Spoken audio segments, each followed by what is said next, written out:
What's up, everybody? On today's show, Jalen Milroe reveals Bill O'Brien didn't envision him as a quarterback. Shots fired. Texas A&M finalizes their new offensive coordinator hire, and Kirk Herbstreit will preview the two big college football playoff games, one current SEC member and a future SEC member. Locked On SEC starts right now. You are Locked On SEC, your daily podcast on the Southeastern Conference, part of the Locked On Podcast Network, your team every day.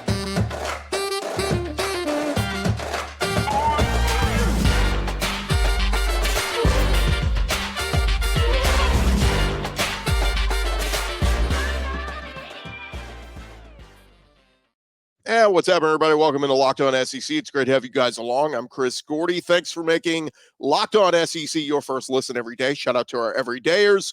We're free and available wherever you get your podcasts and on YouTube, part of the Locked On Podcast Network, covering your team every day. We've got plenty to discuss, so let's dive headfirst into it. Let's go around the conference. Boots out to the right. Takes the handoff. What a catch! Around the conference. And we're going to start with Jalen Milroe over at Alabama as, Alabama getting ready for the national championship game, and a lot of folks at Alabama talking this week, doing their media duties, and Jalen Milroe was not afraid to reveal a little bit behind the scenes with former Alabama offensive coordinator Bill O'Brien. Brian was the OC at Alabama in 2021 and 2022 after he'd been fired by the Houston Texans as their head coach. But Milroe was asked Thursday, have there been any discussions in the past about him switching positions? He said, "How would you feel if I told you you sucked?" That's exactly how I felt. Saying that Bill O'Brien apparently had discussions with him about not playing quarterback, but playing wide receiver. Milroe went on to say, "Biggest thing for me is to be true to myself and stay the same. Nothing has changed about me. The only thing that's changed is that I had the opportunity and I seized it. For me, the biggest thing was to stay true to myself and had a bigger purpose to anyone's opinion." One reporter asked Milroe about the position that O'Brien suggested he play. Milroe said there were plenty of options. He said, he told me that there were a lot of positions I could switch to, but look, where I'm at right now, you know what I'm saying? Who gets the last laugh? Alabama fans got to be ecstatic that Milroe stuck it out at quarterback. Look, he could have been a running back. He could have been a wide receiver. His skill set is that good, but obviously stuck it out. And, maybe Bill O'Brien, when Milroe was benched after the loss to Texas and got benched in the South Florida game, maybe Bill O'Brien was laughing, saying, "See, I told you." But as Nick Saban stuck with Milroe at quarterback and the season went along, he proved everyone wrong that he is a quarterback and was SEC championship game MVP, and now a chance to lead his team to a college football playoff victory and a chance to possibly win another championship, add some more hardware to that trophy case. Now, Michigan defensive end Jalen Harrell, he was talking this week about the tough test they face in Jalen Milroe. The closest the Wolverines saw compared to Milroe, Rutgers quarterback Gavin Wimsatt, who rushed for a bunch of yards on Michigan. But I don't know if he's going to be the same. Look, Jalen Milroe is a different beast. He's hard to bring down space. He's got that breakaway speed. But Harrell mentioned Thursday that Milroe hardly even looks like a quarterback. At 6'2", 220 pounds, he said he looks more like a linebacker to him. A physical runner, fierce competitor. And we're going to see how Michigan attempts to bring down Milroe. Of course, he's improved as a passer as well. A few other nuggets here on this Alabama-Michigan semifinal game. Interesting nugget from the Rose Bowl media session. Dan Wolken revealed this. He said Alabama has not let their players watch film on their own iPads as they usually do as a protective measure due to the Michigan sign stealing scandal. They're only watching film in groups. And he said, just to drill this down a little bit more, the concern for Alabama appears to be related to the cloud service that distributes practice footage to review on their own time. There were no public accusations related to Michigan and trying to hack the Tide, but Alabama taking no chances. So I found that pretty funny. Alabama offensive coordinator Tommy Rees was asked about that very subject, and he wanted nothing to do with it. He repeatedly told reporters he wasn't going to get into it. So one last thing on this, Michigan linebacker Michael Barrett was asked about the video that came out that when, Alabama was announced as their Rose Bowl opponent, that, nobody cheered and everybody was real kind of quiet and, didn't look very happy. Barrett said, look, the reaction was funny because he said, I keep hearing everybody say we were scared because we got Bama. It was more shock of not seeing an undefeated Power 5 team get picked in Florida State. He said, we kind of figured all the undefeated teams were going to come, and we were just debating on who would slip into that 4th spot. So not seeing Florida State in there was kind of a shock to everybody. But it wasn't really fear, nothing like that of any team. It was just more shock. We kind of just were already expecting, okay, if Texas is 3, then they've got to have Florida State at 4. So we will see. Is Michigan afraid of Alabama? We will see it play out this coming Monday afternoon as it'll be very, very interesting to see how Alabama matches up. They're still the underdog against top seed, number 1 seed Michigan. We'll hear Kirk Herbstreit's thoughts on it in just a little bit. Other news around the conference, Collin Klein officially named Texas A&M offensive coordinator. Reports came out a couple weeks ago that he was going to be hired, but Mike Elko and A&M putting out the news officially now that their season has ended after the Texas Bowl loss on Wednesday night. Klein will take over for Bobby Petrino, who departed for Arkansas. Wildcats of Kansas State, where he is coming from, Collin Klein, finished 5th in the Big 12 in offensive yards per game, 446 yards a game. Texas A&M, middle of the pack offense this year, ranked 7th in the SEC. But Collin Klein, of course, played quarterback at Kansas State back in the 2009-2012, was a Heisman finalist the year with Johnny Manziel, and very highly thought of. So to get him out of Kansas State, I think was a big pull for Texas A&M, and we'll see how that offense looks next year with presumably Connor Wegman back as the starting quarterback. Over at Auburn, they are bringing in a former Cal quarterback in Sam Jackson V, but he will not be playing quarterback. Auburn will be changing him to a wide receiver, according to Rivals. Jackson started his career at TCU in 2021, spent 2 seasons there before transferring to Cal. He missed some time due to injury this season, appeared in 5 games with 3 starts, passed for 556 yards and 6 touchdowns. But, of course, Auburn was led by Peyton Thorne at quarterback, the Michigan State transfer coming in, and some ties. Those guys played together in the high school ranks. So Hugh Freeze getting ready for his Music City Bowl game this Saturday. But we'll see how Sam Jackson figures into the picture catching passes next year from Peyton Thorne and company at Auburn. A few other notes over at Missouri. Eli Drinkwitz getting ready for his bowl game tonight against Ohio State in the Cotton Bowl. And he was talking about his 3 big playmakers in Brady Cook, his quarterback, Cody Schrader, his running back, and Luther Burden at wide receiver. And he said the coolest thing about them, they aren't selfish. They just want to win. They just want to win football games. Nobody's concerned about their stats or, hey, did I get my numbers or whatever. They're all team players. And, again, Brady Cook and Luther Burden presumably back next year at Mizzou. They'll lose Cody Schrader, but some talent still in that running back room. And over at Kentucky, Mark Stoops having his Gator Bowl press conference on Thursday with his matchup against Clemson today. And he was asked about Clemson possibly joining the SEC. He commented, said Clemson looks like an SEC team on film.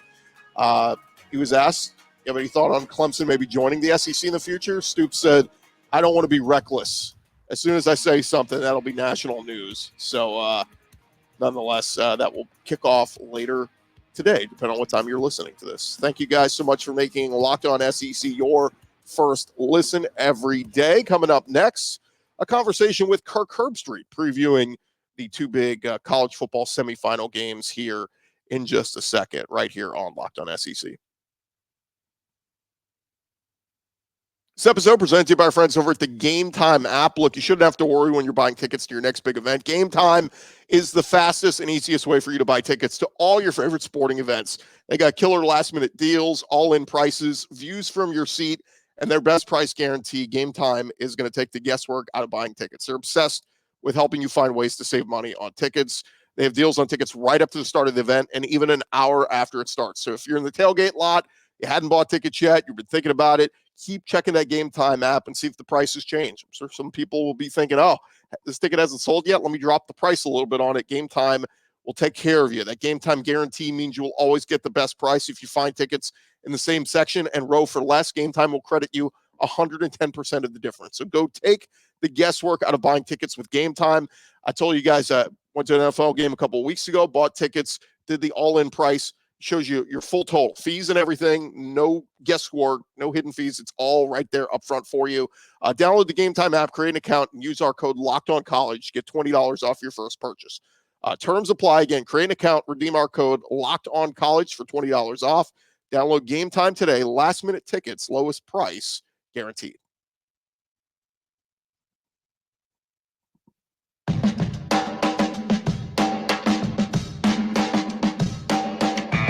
Roll along here, Locked On SEC. Thank you guys for making us your first listen every day. Shout out to our everydayers. Come on back next week. We'll be recapping all the action from all the bowl games happening this weekend. I kind of wish they had been spread out a little bit more so we could have spent more time focused on individual bowls. But nonetheless, we want to hit on the two biggest ones, the two college football semifinals. And our buddy Sean Salisbury, I don't know if you guys know this, but radio station I work with, we have Sean Salisbury, and he was able to catch up with his good buddy Kirk Herbstreit this week and preview the two bowl games. So figured we'd bring you some of that conversation. Again, this is with our friend Sean Salisbury and Kirk Herbstreit. Again, we're being able to use this. They give us permission to use this on our Locked On SEC podcast. So take a listen. Here was first up Kirk Herbstreit with Sean Salisbury previewing the Sugar Bowl between a soon-to-be SEC member, Texas Longhorns, with Washington. Here is Kirk Herbstreit.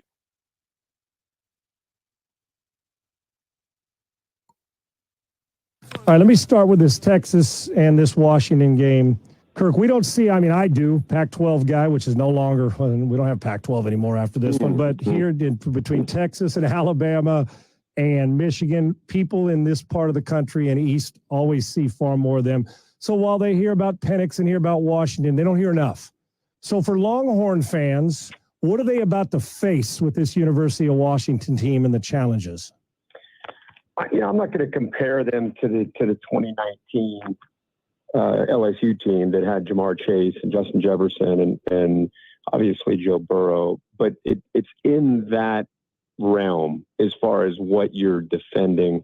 Michael Penix is gifted of passers we have in the country, a lefty that's got a big arm, big hands, makes every throw. Played a lot of football, was at Indiana, and then had a bunch of injuries, transferred because Kalen DeBoer, who was his offensive coordinator at IU, went to Washington to become the head coach.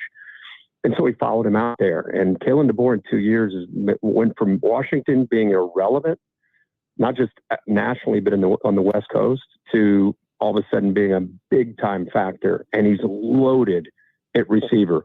I know Marvin Harrison got to Blitnikoff, but I think Rome Odunze, you'll see him if you're not familiar with him. Number one is really, really gifted, one of the top premier receivers in the country, physical dude that can go up and make plays. They got a guy named Jalen McMillan back late in the year. He's a difference maker in the slot.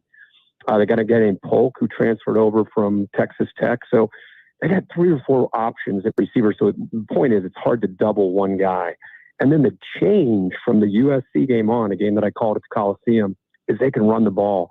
A guy named Dylan Johnson. So they've got different ways to attack. So you have Texas, who's got that big defensive line. They've had a really good year on that side of the football. Can you make Washington one-dimensional? I think would be a big part of this game. And then if you do, how can you get Penix off his spot? How are you going to come after him? What are you going to do? Are you going to sit back in coverage? Are you going to roll the dice and come after him and leave yourself one-on-one against those receivers? So it is a serious dilemma. I personally think Washington's going to score.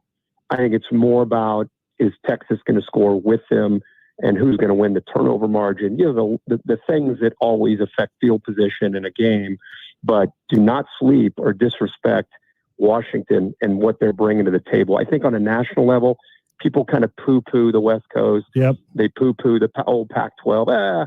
Washington came in. When was the last time the Pac-12 had a team in the playoff? They all suck. Be really, really careful doing that with Washington. These boys can play. Hey, Kirk Herbstreit joins us here. Herbie, what advantage one of the best offensive lines in the country, one of the best, those guys that put their hand in the dirt for Texas is about as good as there is in the country. Is that a standoff, and is it everybody else, or who has the advantage if there is one between that matchup? It's my favorite matchup in the game. Yeah, I would have to give Texas an advantage up front. I mean, you'll see Washington. They don't have necessarily a lot of difference makers. It's got Tuli, number 91, who's by far their best player against the run. I'm anxious to see how Texas and Sark, who's as good as there is, comes up with their plan, because I think it's not just about putting points on the board. Sark's one of these guys who plays complementary football, and he's going to have respect for what Penix and those receivers can do. So it wouldn't surprise me at all. They have a balanced attack, lean on that running game, high percentage throws, kind of pick their spots to get the ball downfield to Mitchell and to Worthy when it deems necessary, because Washington has given up some big plays through the air. Their corners, they'll leave them on islands. So you'll have opportunities, but I don't know if you want to get into a 45-42 shooting match, which quarterback has the last ball kind of game. I think if you're Texas, you rely on the line of scrimmage, and you kind of shorten the game by relying on that running game and that balanced attack on how I would go after Washington. Hey, real quick on that part of it, with Washington that has one of the better offensive lines in the country, 11 sacks or something they've only given up? And you mentioned about getting Penix off his spot. And then you got that great defensive front for Texas. Is this 6 1/2 dozen and the other? Which one of those has the advantage in this game? I think in the running game, Texas, without question, with the interior, the force that they have with Murphy and Sweat, would have an advantage just because they're so dominant. I want to see how. Now, don't get me wrong. Washington, if there's an area, like I said earlier, that they've improved the most, I think it's with their physicality and with the continuity that they build on that offensive line and Dylan Johnson in the running game. And again, just like LSU with Clyde Edwards-Helaire, if you just got so worried about Burrow, Clyde Edwards-Helaire may remind you, whether he's catching the ball to the backfield or running the football, it was enough there to make you respect it. It's exactly how Washington is. So I want to see if Texas, I think we know they're going to hold up against the run. Can they apply pressure? Because when I watch Texas, unless they're bringing an extra guy, I don't know. Their strength is more about physicality and just being big. I don't know how great they are at being able to get after Penix, and he does such a good job. You look at those numbers, a lot of it has to do with him seeing things almost like an NFL quarterback because he's played so much, and he just does a good job of getting the ball out of his hands quickly to avoid that pass rush. If I said this game's in the 20s, Texas wins, this game's pushing the 40s, favor Washington, would I be close? Yeah, I think that's fair. And it maybe doesn't get all the way to the 40s, but I think into the high 30s, if it's going Washington's way. It's like when you watch a hoops game in a college basketball, March Madness, and which kind of game is it? Is it going up and down, or is it a half-court game? Not to say Texas can't run. Obviously, they got a lot of talent. But I'm just telling you, it's in the DNA of Washington to have to put their foot on the accelerator with that offense. That's how they like to play, and that's how they've won a lot of games this year. More with Kirk Herbstreit and Sean Salisbury in just a second. Thank you guys for making Locked On SEC your first listen. Still more to come here. Part of the Locked On Podcast Network, of course, covering your team every day. This episode presented to you by friends over at the FanDuel, of course, the app. You can get it and all the great action up there with the NFL season winding down, only 2 weeks left. And, of course, all the bowl action happening this weekend is up there for you on FanDuel. Right now, new customers get $150 in bonus bets with any winning $5 moneyline bet. That's $150 if your team wins. If you've been thinking about joining FanDuel, no better time to get in on the action. Their app is super easy to use. Wide range of betting options up there. Spreads, player props, over-unders, all of it is up there for you. Do this. Go to the website first on your mobile device or computer, desktop, whatever it is. Go to FanDuel.com/lockedon. Make sure you put that /lockedon. That's going to get you the special offer. And then once you're signed up and good to go, you can switch on over to the FanDuel app. Super easy to use. Check it out every day for all of the action. It is FanDuel. They are the official partner of the NFL. And again, our preferred use of making bets throughout the football season right here on Locked On with FanDuel.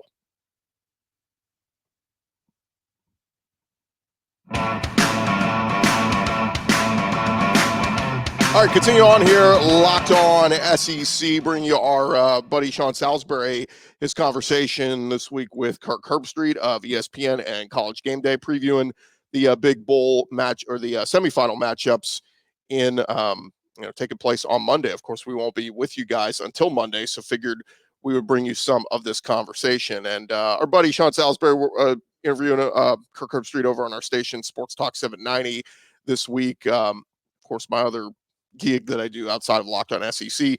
And I want to continue this conversation. So they're going to dive into the Alabama-Michigan matchup here. And then also in the tail end, Kirk's going to talk a little bit about the College Game Day gig and Lee Corso. There was just an article written this week about Lee Corso does plan to return to College Game Day at least through next year.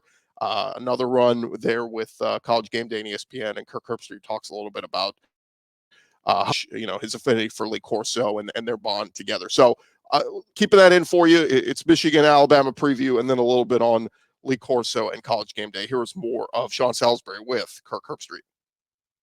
Kirk Herbstreit for 3 more minutes here. Let him go. He's got some stuff to do. He's got a pretty good assignment tonight, another football game, as he's working all the time, always on our TV screen, which is a good thing. This Alabama-Michigan matchup in the other semifinal, there's so many elements to this. It feels like a physical slugfest. I kind of feel like if you can, speaking of one-dimensional, if you can make Milroe one-dimensional, he's improved as a passer, take away his legs, how much shot does Alabama have in that one? I'll tell you this. I think first you have to say that if you look at Nick Saban's career that started, I think, in 2007 at Alabama, and look at everything that he's done, all the championships that he's won, and he's had some great years where he's had to overcome some stuff. I would argue if you go back to the Texas game when they lost to Ewers with the big plays, they followed it up with benching Milroe, play another guy against USF. I mean, I can't remember that final score was 13-7 or 7. Yes. Struggled. They didn't find an answer with Milroe on the bench. They go back to Milroe. You got a new offensive coordinator in Tommy Rees from Notre Dame. I would argue, and you look at their defense and what Ewers in Texas did in week 2, to get to the point where they're playing really, really sound football. And I think some individuals grew up on the defensive side of the ball, especially on the back end. And I think Milroe and Rees, they found an identity, which is this guy throws his best ball is his deep ball. He throws it's not like he's just a guy that can run around. He's got athletic ability, but I think his background was more just let's win one-on-one and get the ball thrown downfield, because he just looks so natural doing that. So they realized that was a strength, and then they just found ways to be more efficient. I got to roll up my sleeves with Tommy between now and the first for the game, but I don't know if it's simplifying the reads or going half field reads or whatever they did. He started to become much more efficient, avoided the turnovers, and he's not always relying on his legs. I think he'll go through at least the first and the second progression, then he'll go to his legs. He's gotten better. Before it was primary, force the ball or take off running. So I think Michigan's defense, they don't have a lot of individual superstars, but typical Michigan, they don't make a lot of mistakes. They're going to make you earn everything that you come up with. So I'm with you. I think you try to take away Milroe's ability to escape. You try to take away that vertical shot downfield. And Will Johnson, the corner that they have, number 2, is one of the top corners in the country. So does Alabama have the skill on the outside to be able to win one-on-one downfield? And I think if Michigan makes Milroe be patient and kind of drive 8, 10, 12 plays, make him do that consistently for 60 minutes, and it may play into the hands of Michigan if it goes that way. I'm going to let you go, but I got to leave you with this, because I know how you feel, and it always gets me in my emotions and feels that I can't imagine what it is for you. How much longer do we get to enjoy Lee Corso sitting next to you? Well, as long as he's feeling up to it. This year, Pat McAfee, stepped in to do a lot of the segments. Desmond, myself, Reese, and Pat and Coach. He would start the show. He'd do another segment around the middle, and then of course come back for another segment, and then the big pick segment at the end. And I think it's just one of those things where, depending on how his health is and how he's feeling, will probably dictate, what the plan is. He still loves it, doesn't he? Very sensitive to it. Yeah, he loves it, doesn't he? He still loves it, doesn't he? Oh man, loves every minute of it. Works at it. Studies film. Just so people understand, when you have a stroke the way he did, it's his cognitive thinking, even at 88 years old, is sharp. It's just sometimes tough to get the words out for him, and that has as much to do with the stroke that he suffered, 12 or 13 years ago as anything. So, but yeah, I mean, he loves it. He's right in the middle of the meetings. Guy gets on his flights. He's connecting to Atlanta from Orlando, wherever we're going. I mean, every single week. And I think the fans, from what they say to me whenever I see him in person, I think there's just something settling about seeing him on the show, and something that just people feel really good about, him being a part of College Game Day, like we all feel. So I always love to hear that from people like yourself, and because you never know, with him sometimes struggling to get his comments out, you never know how it's coming across to people. And so I think a lot of people, they just want to see him, and we feel the same way working with him. The coolest thing we get on TV, in my opinion, is your guys' relationship, your feelings for him, his feelings for you. It's the best relationship on TV. It's the best pregame show. It'll go down as the best pregame show that we've ever seen, especially when it comes to football and maybe any sport. And you're a big reason why, brother. Your emotion, your compassion for that, and the respect and reverence you have for him in the game is a pleasure to see. And nobody covers it better than you. Keep doing your thing, brother. The reason people watch you and criticize and compliment is because you're a needle mover, and you do it for us too. We appreciate you, my brother. And I'll talk to you in the next couple days. Good luck on this great next couple weeks, and good luck tonight in the call. I appreciate you joining me. Yeah, man. Thanks. Appreciate it, man. We'll have to hook up for the national championship. I'm here. Let's go out and have dinner when you got a chance. I'll be waiting on you, brother. I love you, and I appreciate it. All right, man. Thanks. All right, brother. All right, take care, man. That's the great Kirk Herbstreit. That's our buddy Sean Salisbury again.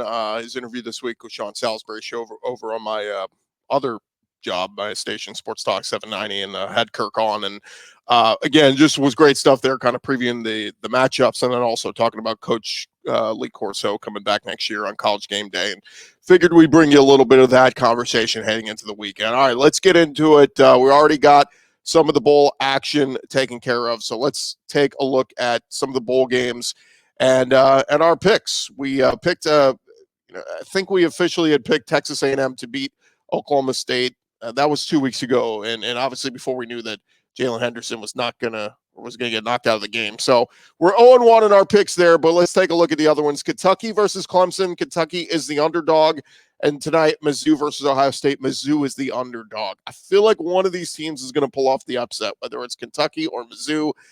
So let's go this way. We'll go Clemson will beat Kentucky.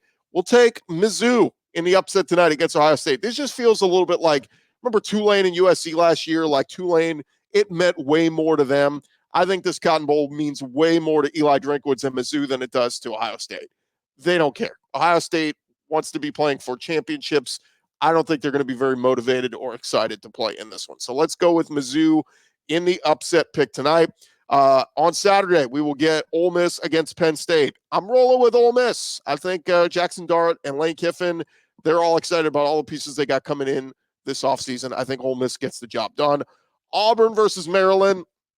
I like Hugh Freeze. The future is bright. I'm going with Maryland. I just think they're the better team. I don't think Peyton Thorne will get it done. Florida versus FSU in the Orange Bowl. That one, as we know, so many opt-outs for Florida State. Tate Rodemaker, the backup quarterback, he's not going to play, and so they're on to the third-string guy. I just think that Georgia wins and wins big going away in the Orange Bowl on Saturday. All right, and then into Monday's games, we have got LSU, Wisconsin in the Rely Quiz Bowl. Garrett Nussmeier gets his first taste of a start for LSU against Wisconsin. Let's go with LSU, even with Mike Denbrock on the way out. I think they will get it done with Joe Sloan and Cortez Hankton as the interim OCs. Tennessee versus Iowa. We get to see Nico Iamaleava, his first start as a Vol. It's a tough test, man. This is one of the best defenses in the country in Iowa. I think Iowa wins a low-scoring game. I hate to say that. I think Tennessee will find ways to still run the football. This is going to be a true test for Josh Heupel. You know, how good is your offensive scheme? I think Tennessee is in it, but I think Iowa wins a dirty, ugly game late. Maybe Nico kind of has a couple moments, a couple bright spots, hits a couple deep balls, but also makes a mistake or two, fumbles a ball or throws a pick or something. So we're going to go Iowa. I'm rooting for Tennessee. I'm rooting for all the SEC teams. And then Bama versus Michigan. Look, one thing with Nick Saban, when you give him time to prepare, he wins like 90-something% of his games with extra time to prepare. We see it every year in those season openers where they had all offseason a game plan. And then these playoff games, typically when you got over a month to game plan and look at film and design, Alabama typically wins those. So we're going Alabama against Michigan. And in the other one, I'll take Texas to beat Washington. We'll get a Texas versus Alabama rematch in Houston for the national championship. That is going to do it for this edition of Locked On SEC. I'm Chris Gordy. Thank you guys for making us your first listen every day. Everybody have a great, safe weekend. We'll talk to you guys next week, recapping all the action that happens in all the SEC Bowl action. And again, shout out to our everydayers. Come on back on next week and check us out. And for your second listen, go check out Locked On Sports Today, the YouTube channel, streaming 24/7 with all of our national coverage. Great stuff there. We'll talk to you guys next week. Thanks for watching.